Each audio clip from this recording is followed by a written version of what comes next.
Hello. Good intro. So my name is Alice, as you know, and I'm back doing these Premier League predictions. And today I'm going to be doing Chelsea, and I'll do Everton as well. I'm not sure if I'll add it to this video, but I'll add them both on. I'll upload them both on the same day. So shorten the screen. Um. So yeah, I'm obviously going to start off with my prediction of where they're going to finish, and that is going to be first. Hands down. I'm not a Chelsea supporter, but I think they're going to finish first simply because I just have this like feeling they're going to finish first. They've got a really strong team. They did quite flop against QPR because QPR did well that game. Anton Ferdinand in defence, but we're not talking about that QPR. Obviously, we're talking about Chelsea. Yeah, they've got a strong team there. They've got a good manager. When they want to be, they can be one of the best, like one of the top sides, one of like the best in the Premier League. They when they went to Barcelona, I loads of people criticised them for just throwing players at the ball, trying to stop them. But then, in at the end of the day, that's a tactic, and it worked. It did. They managed to beat Barcelona and get to the finals and beat Bayern in penalties. And that is a massive accomplishment.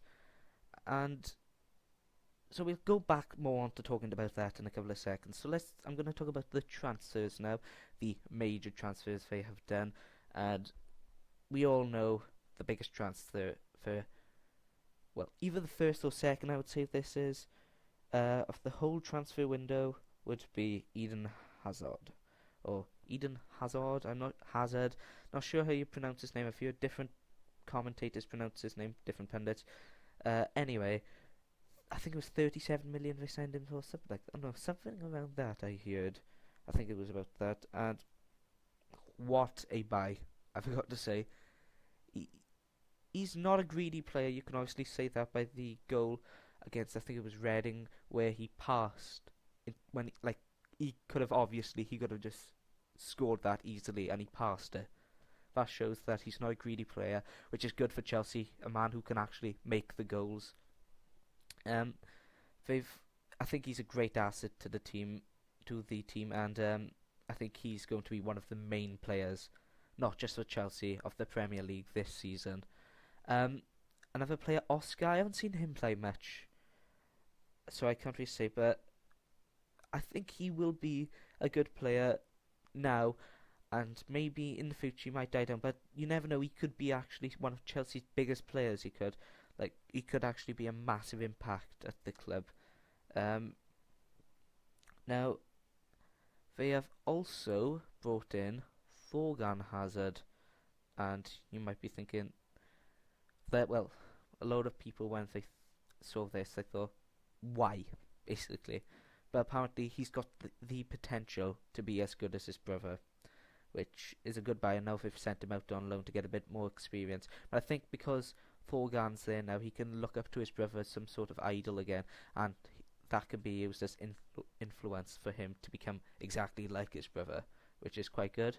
Um, and the other signing I can think about, I think this is the last signing. It might not be. I can't think now. Sorry, guys.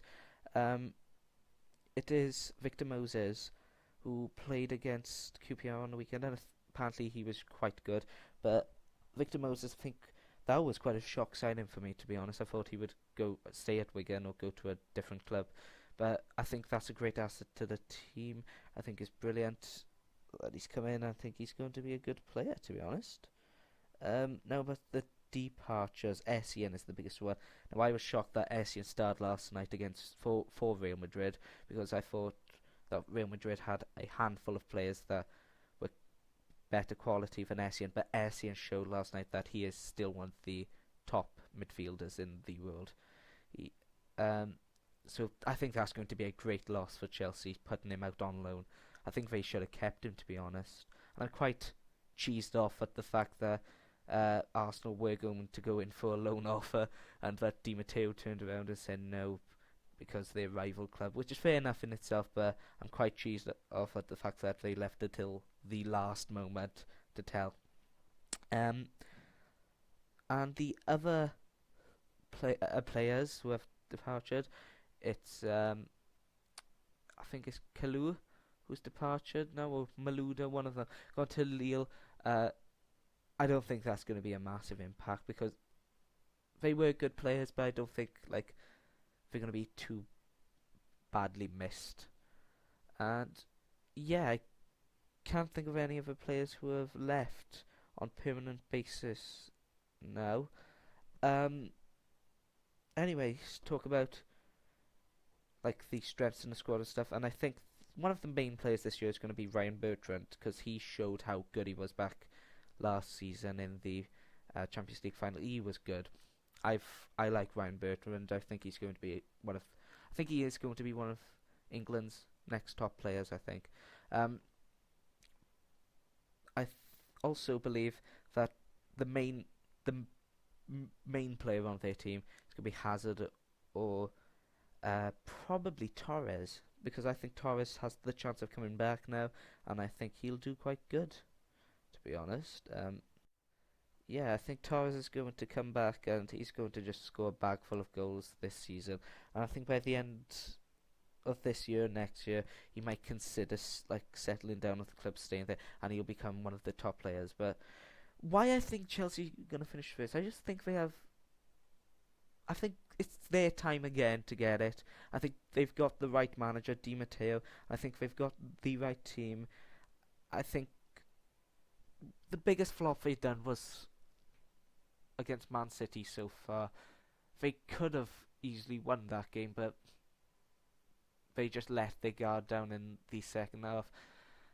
Maybe a couple of more defenders could do well for Chelsea, but they've got John Terry, they've got Gary Cahill, not David Silva, David Luiz, Ashley Cole, Ryan Bertrand. Right back, they've got Ivanovic. I think they could do with another right back or maybe something else. But they've got an overall good squad, and they've got probably one of the greatest keepers in the world, in my opinion. Not of all time, but at the moment, I think he's as good, not as good, like he's better than Valdez. That's the easiest way to put that. Who I think Valdez is a bit overrated, but he's not as good as Casillas or Neuer. I think that he's like in the top five, but I think he's about third or fourth. But anyway, Czech is going to be one of their top players again. But I do think that Chelsea have a chance to get out there and show the world, well, the Premier League, sorry, that they are still a good club. And Chelsea are a team I'm on and off about for several reasons because, like, controversial things they've done. And I don't particularly hate Chelsea or don't like them. I think they're more of a neutral club to me. And I sort of don't mind them. So, yeah, that's all I've really got to say about them. The other thing is, I want to talk about Daniel Sturridge with them. Now, I think Daniel Sturridge is so underrated at Chelsea. I think he's a top class player.